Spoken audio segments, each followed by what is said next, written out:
ચલો હવે આપણે અહીંયા સુધી પહેલા તો પાકું સરવૈયું બનાવવાની વાત કરીએ છે અને પાકું સરવૈયું જે છે ને એ આ બાજુ તમારું હોય જે મૂડી દેવા રૂપિયા, અહીં હશે તમારું મિલકત લેણા રૂપિયા, અને આ કંપનીનું પાકું સરવૈયું છે. એટલે કંપનીના પાકા સરવૈયાની અંદર અમુક વિગતો જે છે એને મેં તમને યાદ રખાવી હતી.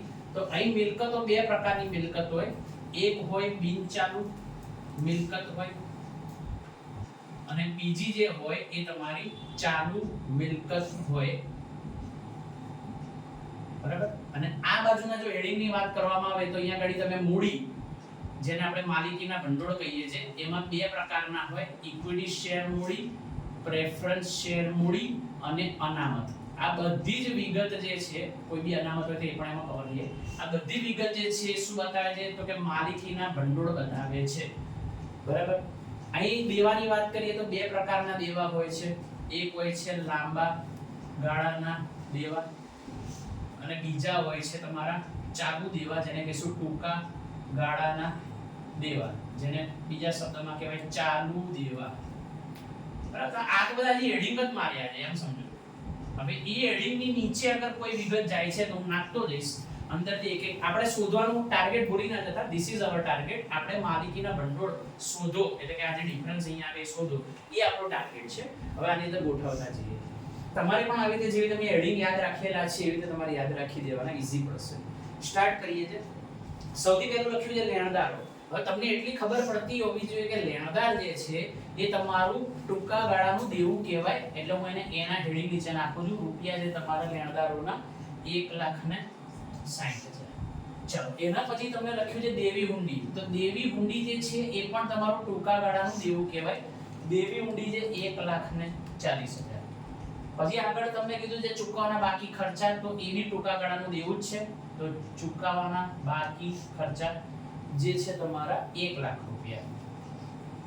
પછી પેલી બાજુ બિનચાલુ મિલકતો. તો જો તમને સીધે સીધું પૂરેપૂરી હેડિંગની રકમ જ આપી દીધી, જે આપી છે 12,00,000 રૂપિયા. પછી આપ્યું છે તમને ચાલુ મિલકતો 10,00,000 રૂપિયા. તો આવી રીતે તમે હેડિંગ યાદ રાખ્યા તો કેટલું સિમ્પલ પડે. એટલે કુલ દેવાની વાત કરે છે. તો કુલ દેવા એટલે કે આ સાઈડ અહીંયા જે કુલ દેવા છે એની વાત કરે છે. પણ કુલ દેવાની અંદર પાછો મૂડી બી તો સમાયેલી હોય ને.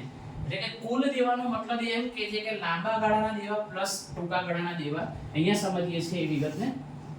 કુલ દેવા, તો કુલ દેવાનો મતલબ એવો થાય કે લાંબા ગાળાના દેવા અને પ્લસ ટૂંકા ગાળાના દેવા. એનો મીનિંગ આટલો થાય. કુલ દેવાનો મીનિંગ તમને આ ખબર હોવો જોઈએ કે લાંબા ગાળાના દેવા પ્લસ ટૂંકા ગાળાના દેવા. કારણ કે તમે દેવાની સાઈડ જોશો ને તો દેવા તો આટલા જ છે. દેવાની સાઈડ આટલા જ દેવા છે. આ શું છે? તો એ તો કે મૂડી છે. તો હું તો દેવાની વાત કરું છું ને. તો દેવામાં આ બે વિગત જ છે, એમ સમજવાની. આ વિગત અને આ વિગત કુલ દેવા. તો હવે જોઈએ તમને કુલ દેવા કેટલા કીધા છે. તો કે કુલ દેવા તમને 10,00,000 આપ્યા છે. લાંબા ગાળાના દેવા જે છે એ આપણે શોધી રહ્યા છે. લાંબા ગાળાના દેવા પણ આપણને ખબર નથી, એ આપણે શોધી રહ્યા છે. તો અહીંયા ઘડી બોક્સ બનાવીએ. અને ટૂંકા ગાળાના દેવા હવે તમને આપેલા છે. આ તમે જોઈ શકશો અહીંયા. આ હેડિંગ નીચે લખો ને પછી તમને દેખાશે. ટૂંકા ગાળાના દેવા તો આ જે છે આટલા જે આપ્યા છે એનો સરવાળો કરો એટલે ટૂંકા ગાળાના દેવા જ કહેવાય ને. તો મને આટલાનો સરવાળો કરી મને કહો. 4,00,000 રૂપિયા. તો અહીંયા મૂકી દીધા મેં 4,00,000. હવે આમાં કઈ કઈ વિગત કવર થઈ એ મારે એ બતાવવાની જરૂર નથી, કારણ કે અહીંયા ઘડીએ જઈને જોઈ લેશે કે ટૂંકા ગાળાના દેવા તમે કયા લીધા છે. અને હવે આમાંથી તમે આ બાદ કરશો તો લાંબા ગાળાના દેવાનો જવાબ આવશે 6,00,000 રૂપિયા. તો તમારા લાંબા ગાળાના દેવા એટલે કે ઉપરની વિગત તમને મળી રહી 6,00,000 રૂપિયા. હવે માલિકીના ભંડોળની વાત કરીએ. માલિકીના ભંડોળ જે છે આપણે જેમ દર વખતે, હવે આ તમારો પહેલા જે જવાબ આવે લાંબા ગાળાના દેવાનો અહીં ફિટ કરી દઈએ છે 6,00,000 રૂપિયા. અને દર વખતે આપણે જેમ કરીએ જે ડિફરન્સ કાઢીએ છે પાકા સરવેના બંને બાજુનો સરવાળો સરખો હોય તો 12,00,000 ને 10,00,000 એટલે કેટલા થયા? 22,00,000 થયા. એ 22,00,000 હું અહીંયા મૂકું છું. 22,00,000 માંથી તમે આટલી વિગત અને આટલી વિગત એટલે કે 10,00,000 તમે બાદ કરશો તો તમને આનો જવાબ મળશે 12,00,000 જવાબ આવે છે. બરાબર. એ 12,00,000 તમે આનો જ જવાબ છે. એમાં કઈ કેટલું ઇક્વિટી શેર, કેટલા પ્રેફરન્સ શેર કઈ છૂટા પડવાની જરૂર જ નથી ને. આપણે તો આ જ જવાબ જોઈએ છે. તમારું આવી ગયું તમારું ભંડોળ અને અહીં મૂકીશું આપણે 12,00,000. તો તમે હવે મીંડા કટ કરો, અહીંયા આગળ 5 મીંડા કટ, અહીંયા 5 મીંડા કટ, 6 ભાગ્યા 12. હવે તમે 6 નો ઘડિયો ચલાવો તો 6 એકા 6, 6 એકા 6, 6 દુની 12, એટલે કે 1/2. બરાબર. તો તમારો જવાબ શું આવે છે? તમે અહીંયા તમારો જવાબ આવે છે 0.5/1. શું જવાબ આવે? દાખલા નંબર તમારો કયો છે?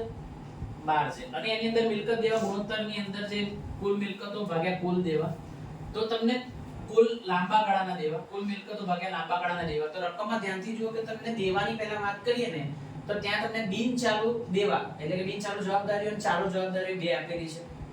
તો એમાંથી તમને જે બિન ચાલુ જવાબદારીઓ જે છે એ જ તમારા લાંબા ગાળાના દેવા છે.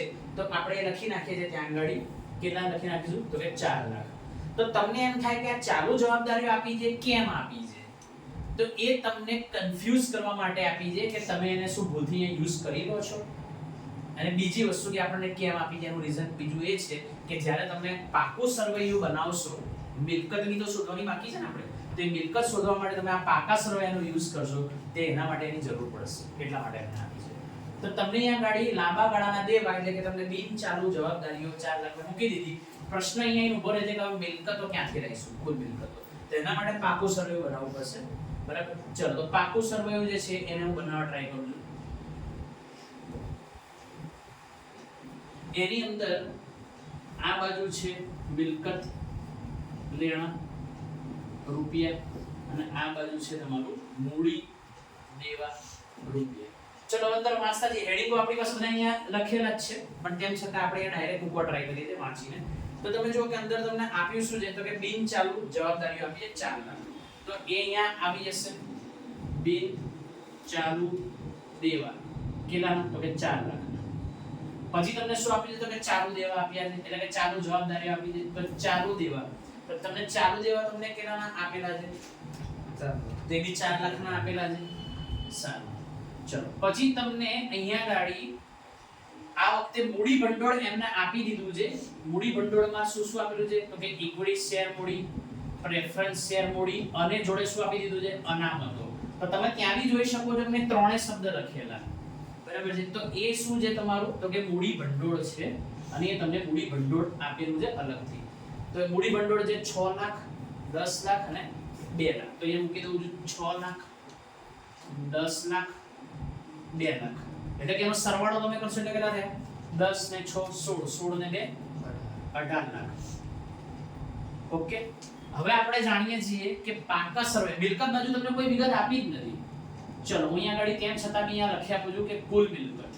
તો કુલ મિલકત આપણને ખબર જ નથી અને શોધવાની છે. આપણે જાણીએ છીએ કે પાકા સરવૈયાનો બંને બાજુનો સરવાળો કેવો થાય? સરખો થાય. તો તમે આ બાજુની તો બધી વિગત આપી દીધી, એ વિગતને આ વખતે આ બાજુ મૂકી શકો ને. બરાબર. તો આટલાનો સરવાળો કરી આપો મને. 18 લાખ વત્તા 4 લાખ એટલે 18 22 લાખ. 22 ને 4 એટલે કે 26 લાખ. તો એ 26 લાખ ને પાકા સરવૈયામાં આ બાજુએ મૂક્યા, અને તમે અહીંયા આગળ ડિફરન્સ કાઢો તો ઉપર ડિફરન્સ કાઢવા માટે બીજું કશું નથી, એટલે કે કુલ મિલકત જ તમારી કેટલી થઈ ગઈ? 26 લાખ રૂપિયા થઈ ગઈ કુલ મિલકત. અને એ જ મિલકતને આપણે ત્યાં ફીડ કરીએ છીએ, તો અહીંયા મૂકીશું 26 લાખ. તો હવે તમે જુઓ કે એને 0 કટ કરી દઈએ તો આ 5 0 કટ, અહીંયા 5 0 કટ. તો શું થયું? 26/4. તો મને છેદ ઉડાડી આપો ચલો. 6.5/1. 6.5/1. આવો કઈ જવાબ આવવો જોઈએ. ધ્યાન આપજો. તમને અહીંયા ગાડી માલિકી ગુણોત્તર શોધવાનો કીધો છે દાખલા નંબર 13 માં. તેનું સૂત્ર છે કુલ માલિકી ભંડોળ છેદમાં કુલ મિલકતો. તો તમે ધ્યાનથી જોશો ને તો તમને કુલ મિલકતો આપેલી છે. પહેલા તો તમને ખબર હોવી જોઈએ કે કુલ મિલકતોમાં કઈ બે મિલકતોનો સમાવેશ થાય છે. તો તમે એને આડું લખો કે પછી હું જેવી રીતે ચિત્ર બનાવું જેવી રીતે દોરી નાખો, બંને ચાલશે. કુલ મિલકતોમાં બે પ્રકારની મિલકત હોય છે. એ જે તમારી બિન ચાલુ મિલકત, જેને બીજા શબ્દમાં કહેવાય સ્થિર મિલકત, અને બીજી હોય છે તમારી ચાલુ મિલકત. તો આ બંને મિલકતો જે છે એ તમને અંદર સીધી આપી દીધી છે. તમે જોશો તો બિન ચાલુ મિલકત કેટલી આપી? તમને 12 લાખ આપેલી છે. અને તમને ચાલુ મિલકત કેટલી આપી છે? 24 લાખ આપેલી છે ને. હા, તો બેનો સરવાળો કરી આપો એટલે શું જવાબ થાય છે તમારો? બેનો સરવાળો કરશો તો 36 લાખ. તો 36 લાખ જે છે એ તમને કુલ મિલકતો થાય છે. તો એ તમે આની અંદર ફિલઅપ કરશો તમારા સૂત્રમાં તો નીચેનો જવાબ તમને મળી ગયો 36 લાખ. બરાબર. પણ જે માલિકી ભંડોળ તો શોધવાના રહ્યા ને, માલિકી ભંડોળ શોધવાના બાકી છે. તો માલિકી ભંડોળ માટે તમને આપણે પહેલા એક તમને પત્રક આપેલું છે, એક ફોર્મેટ આપેલું છે. ફોર્મેટ થી આપણે જઈ શકીશું equity share plus preference share plus અનામત અને વધારો. બરાબર. આપણે ફોર્મેટ આખું જ લખવાનું. એમને જેટલું અંદર આપ્યું છે એ લગભગ આ કંઈક 3 કે 4 જ વિગત અમને આપેલી છે, પણ આપણે ફોર્મેટ આખું લખવાનું. કંઈક બોર્ડની અંદર એકાદ વિગત ઉમેરીને આપે તો આપણું ખોટું ના જાય. અનામત અને વધારો વધતા આગળ એવું હોય છે કે નફા નુકસાન જે છે એની જમા બાકી, પછી એની અંદરથી આપણે માઈનસ કરતા હોઈએ છે નફા નુકસાનની ઉધાર બાકી, માઈનસ કરતા હોઈએ છે અવાસ્તવિક મિલકતો. બરાબર છે. તો આવું ફોર્મેટ તમારે યાદ રાખવાનું છે. અને એની અંદર હવે બોલતા જાઓ. ઇક્વિટી શેર કેટલાના આપેલા છે તમને? 12 લાખના આપેલા છે. ચલો કે પ્રેફરન્સ શેર 8 લાખના આપેલા છે. અનામત અને વધારો તો આપેલું છે 4 લાખ. હા, તો અનામત અને વધારો તમને 4 લાખનો આપેલો છે. આ જે નફા નુકસાન ખાતાની જમા બાકી છે આપી છે? નથી આપી, તો 0 મૂકી દેવાની. નફા નુકસાનની ઉધાર બાકી નથી આપી, તો શું મૂકી દેવાની? 0 મૂકી દેવાની. અવાસ્તવિક મિલકત બી નથી આપી, તો ત્યાં ડેશ અથવા તો 0 મૂકી દેવાનું. તો આટલાનો સરવાળો મને કરી આપો. 24. તો 24 લાખ જે આવ્યું એ તમારા માલિકી ભંડોળ આવી ગયા છે અને એને અહીંયા મૂકી દઈશું 24 લાખ રૂપિયા. અને હવે એને રેશિયોમાં કન્વર્ટ કરીએ તો મીંડા કટ કરો તો 24/36. તો ભાગાકાર કરીએ તો 24 ભાગ્યા 36 0.66 અથવા 0.67 માં બી કન્વર્ટ કરી શકો, કારણ કે 6 6 6 છેક સુધી આવે છે. તો 0.66 અથવા 67/1 જવાબ આવે.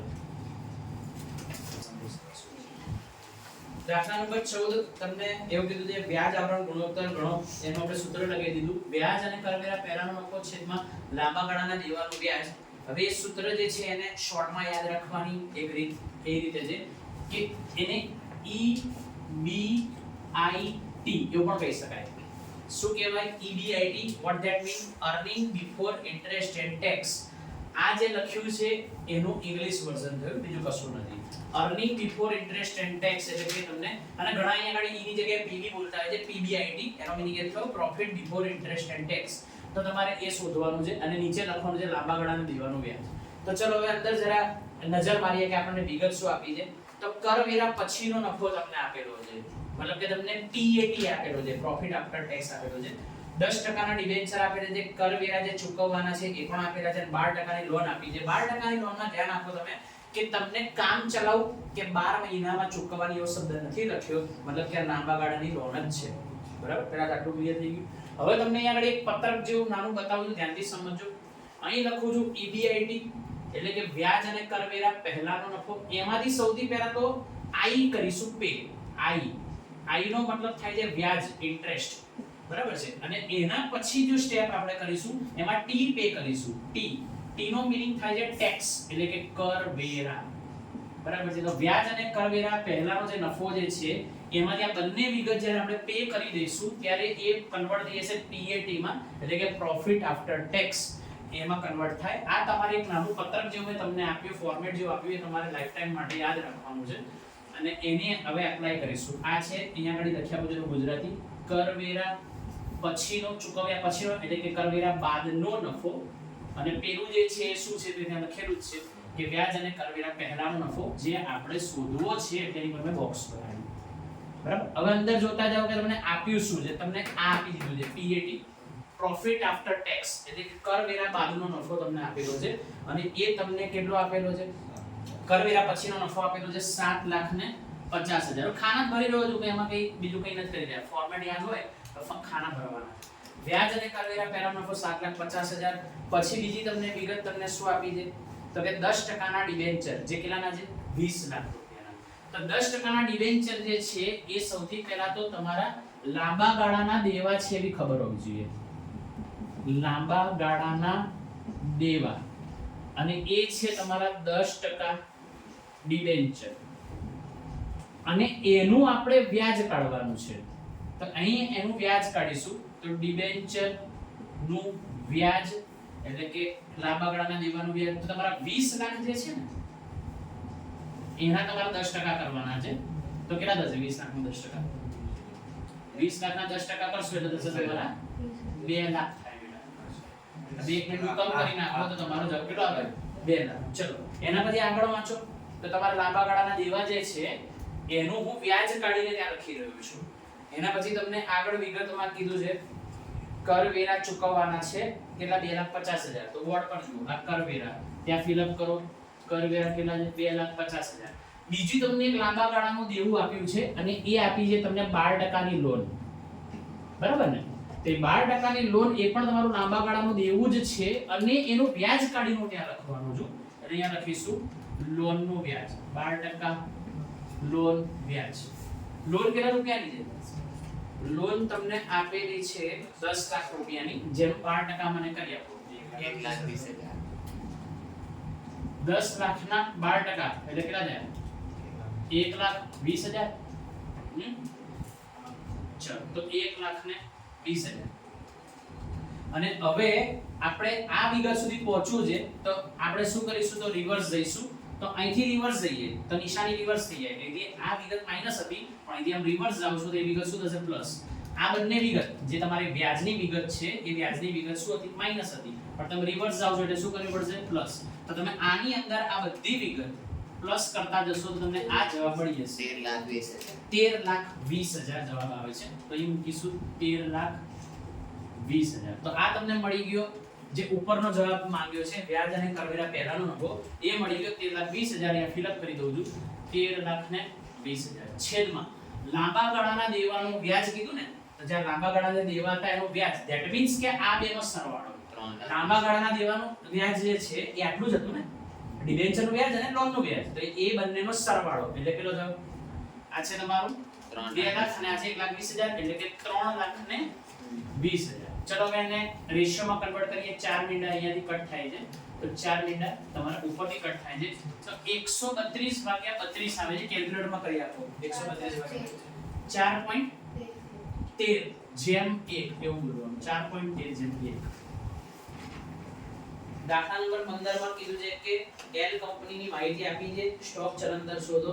એનું સૂત્ર આપણે લગાવી દીધું છે વેચેલ માલની પડતર છેદમાં સરેરાશ સ્ટોક.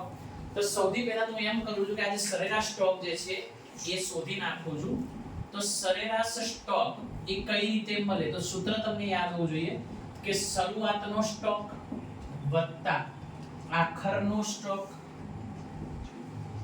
અને એના ભાગ્યા 2. આ એનું સૂત્ર છે એ તમને યાદ હોવું જોઈએ. તો તમે રકમની અંદર જુઓ કે તમને શરૂઆતનો સ્ટોક કેટલો આપેલો છે? તો કે તમને એ આપેલો છે 3,50,000 વત્તા આખરનો સ્ટોક કેટલો આપેલો છે? 2,50,000 અને એના ભાગ્યામાં કરવાનું છે 2. એટલે તમારે 3,50,000 વત્તા 2,50,000 નો જવાબ બોલો પહેલા. 6 લાખ. અને 6 લાખના ભાગ્યા તમે 2 કરશો એટલે જવાબ કેટલો આવશે તમારો? 3 લાખ. તો આ તમને જે જવાબ મળ્યો છે તમને નીચેનો જવાબ એટલે કે સરેરાશ સ્ટોકનો જવાબ મળી ગયો છે. કેટલો મળ્યો તમને? 3 લાખ રૂપિયા જવાબ મળ્યો. હવે આપણે વેચેલ માલની પડતર શોધવાની વાત કરીએ તો એમને હાથે કરીને અમુક વિગત એક્સ્ટ્રા છાપી છે કન્ફ્યુઝ કરવા. બે વિગત એ વિગત શોધવાની માટે તમને પહેલા તમને સૂત્ર આપેલું છે કે વેચેલ માલની પડતર તો શરૂઆતનો સ્ટોક પ્લસ ખરીદી પ્લસ ખરીદીના ખર્ચા પ્લસ મજૂરી માઈનસ આખરનો સ્ટોક આપણે એવું તમને કીધેલું છે. બરાબર? પણ તમે ધ્યાનથી જો તમને 2 મિનિટ માટે એવી ઈચ્છા બી થાય કે આપણે એ ફોર્મેટ એપ્લાય કરી દઈએ પણ તમે અંદર ધ્યાનથી જુઓ. તમને વેચાણ આપ્યું છે ને જોડે કાચો નફો સીધે સીધો કહી દીધો છે. જુઓ કાચા નફાના ટકા તમને કીધા છે તો કાચા નફાનો દર તમને 30% એવું તમને સીધે સીધું કહી દીધું છે. તો જ્યારે બી વેચાણ અને કાચા નફાનો દર સીધે સીધો કહી દીધો હોય તો પેલા ફોર્મેટ ઉપર જવાની જરૂર નથી. કઈ રીતે કરવાનું? તો તમારે આ રીતે કરવાનું. તો કે વેચેલ માલની પડતર ઇઝ ઇક્વલ ટુ વેચાણ અને માઈનસ કરી લેવાનું કાચો નફો. આવું કરી લેવાનું એટલે સીધું વેચેલ માલની પડતર મળી જાય. એ વખતે ફોર્મેટની જરૂર પડશે નહીં. વેચાણ કેટલું આપ્યું છે મને જોઈને કહો? 30 લાખ. વેચાણ તમને આપ્યું છે 30 લાખ રૂપિયા અને કાચો નફો જે છે એનો દર કેટલો કીધો છે? 30%. 30%. તો આના તમારે 30% કરીને મને લેવાનું. 30%. કેટલો કીધું તમે આના 30%? 9 લાખ. 9 લાખ રૂપિયા. અને એમાંથી બાદ કરી આપો 21 લાખ. 21 લાખ. એને અહીંયા ફિટ કરો 21 લાખ મીંડા કટ કરો તો 21 ભાગ્યા 3 એવું થાય અને એને બી કટ કરો એટલે જવાબ આવે 3 સિક્કા ને 21 7 વખત જવાબ આવે છે. સમજો રકમમાં દાખલા નંબર 16 એમાં તમને કીધું છે કે ભાઈ કંપનીની બધી માહિતી આપેલી છે. તમને કીધું છે સ્ટોક ચલનદરની ગણતરી કરો. સ્ટોક ચલનદરનું મેં સૂત્ર અહીંયા લગાવી દીધું છે. વેચેલ માલની પડતર છેદમાં સરેરાશ સ્ટોક. તો સૌથી પહેલા તો આપણે એવું કરીએ કે સરેરાશ સ્ટોક જે છે એ શોધી લઈએ છે અને કઈ રીતે શોધાશે તો આપણે જાણીએ છીએ કે શરૂનો સ્ટોક વત્તા આખરનો સ્ટોક અને એના ભાગ્યા 2 આ એનું સૂત્ર છે. તમે અંદરથી જરા શોધો, જરા નજર મારીને મને કહો કે શરૂઆતનો સ્ટોક તમને કેટલો આપેલો છે? 2 લાખ આપેલો છે.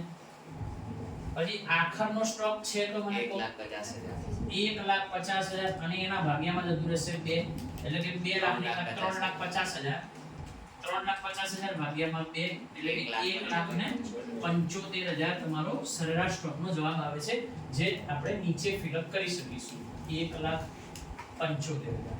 હવે વાત આઈને ઊભી રહી તમારી બે માપ એટલે કે વેચેલ માલની પડતર ઉપર. અને વેચેલ માલની પડતર આની આગળના દાખલામાં આપણે કઈ રીતે શોધેલી તો કે વેચાણ માઈનસ કાચો નફો કરીને શોધેલી, કારણ કે આમાં તમને વેચાણ અને કાચા નફાનો દર આપેલો હતો. જ્યારે અત્યારનો જે આજે દાખલો જે છે એની અંદર તમને કાચા નફાનો દર આપ્યો નથી. તો વેચેલ માલની પડતર શોધવા માટે તમને જે મેં ફોર્મેટ ગોખાવડાયું છે, યાદ રખાયું છે, એ વાપરવાનું છે. એ ફોર્મેટ કંઈક આ રીતે છે કે શરૂઆતનો સ્ટોક વત્તા ખરીદી વત્તા ખરીદીના ખર્ચા, બરાબર છે. પછી માઈનસ શું કરતા હોઈએ છીએ આપણે? આખરનો સ્ટોક. તો આવું તમે ફોર્મેટ યુઝ કરતા હો છો જે તમને યાદ હોવું જોઈએ. તો તમે મને કહો શરૂઆતનો સ્ટોક કેટલો આપેલો છે? તો કે 2 લાખ રૂપિયા શરૂઆતનો સ્ટોક છે. ખરીદી અંદર આપેલી છે 22 લાખ રૂપિયાની ખરીદી. 1 લાખ ખરીદીના ખર્ચા આપેલા છે 1 લાખ રૂપિયા આપેલા છે. આખરનો સ્ટોક 1,50,000 23,50,000 એ સિવાય અન્ય કોઈ વિગત રહી નથી જતી. ચેક કરી લેવાનું. મજૂરી આપી છે, એલર્ટ રહેવાનું, બરાબર. હા, તો મજૂરી આપી છે તો એને ખરીદીનો ખર્ચો જ કહેવાય, ત્યાં વાપરી લેવાનો. મજૂરી કેટલાની છે? 2,50,000. ઓકે, ચલો હવે જવાબ પાડો. 21 લાખ જવાબ આવે છે ને? તો આ તમારી વેચેલ માલની પડતર થઈ. એની આપણે ફીડ કરવા ટ્રાય કરીએ. 21 લાખ તો 21 લાખ મીંડા કટ કરીએ તો 3 0 અહીંયા કટ થાય, આ 3 0 અહીં કટ થાય. તો કેટલા થયા? તો કે 2100 ભાગ્યા 175 કરો ભાગાકાર. 2100 ભાગ્યા 175 કરો 12. તો તમારો 12 વખત એવો જવાબ આવે છે. જરા ચેક કરો જે 12 વખત આવે છે જવાબ. 7 વખત જવાબ આવે છે. મજૂરી કાઢી નાખો છો. મજૂરી કાઢી નાખો. હવે ટોટલ મારો આમાંથી મજૂરી, આ મજૂરી કટ કરીને એ સિવાયનાનું ટોટલ મને કહો. આ 26 લાખ આવે સાહેબ વેચેલ માલ. હા 26 લાખ એટલે મતલબ તમારે ટોટલ સાથે 26 લાખ આવે, મજૂરી સાથે 26 લાખ આવે છે. હા, તો અહીંયા મજૂરી સાથે 26 લાખ. પેલા મજૂરી સાથે ટ્રાય કરો. મારી તો થઈ ગઈ છે. હા, કઈ વાંધો નહીં. આય ભાઈ. ચલો, કેટલા છે બોલો? એ 26 લાખ. તો હવે ટ્રાય કરો. 26 લાખ મૂકીને ટ્રાય કરો. તમારો જવાબ શું આવે છે? 26 લાખ ભાગ્યા 1,75,000 એટલે કે કેટલા થશે અહીંયા? 2600 ભાગ્યા 175. 14.85 તો પાછળ જવાબ શું છાપે છે? 14.85 વખત છે. તો 14.85 વખત. સૌથી પહેલા તો આપણે દાખલા નંબર 17 ની અંદર કાર્યશીલ મૂડી ઉથલો જેનું સૂત્ર છે વેચાણ છેદમાં ચોખ્ખી કાર્યશીલ મૂડી, અને એમાં સૌથી પહેલા તો વેચાણની વિગત આપણે શોધવા જઈ રહ્યા છે. કઈ રીતે શોધીશું? તો કે વેચેલ માલની પડતર અને વત્તા કરીશું આપણે કાચો નફો. તો તમે જો કે વેચેલ માલની પડતર કેટલા રૂપિયા તમને આપેલી છે? 32 લાખ. તો 32 લાખ રૂપિયા તમને વેચેલ માલની પડતર આપેલી છે. અને કાચો નફો કેટલાનો આપેલો છે? 8 લાખ. 8 લાખ તમને કાચો નફો આપેલો છે. 32 ને 8 કેટલા થયા?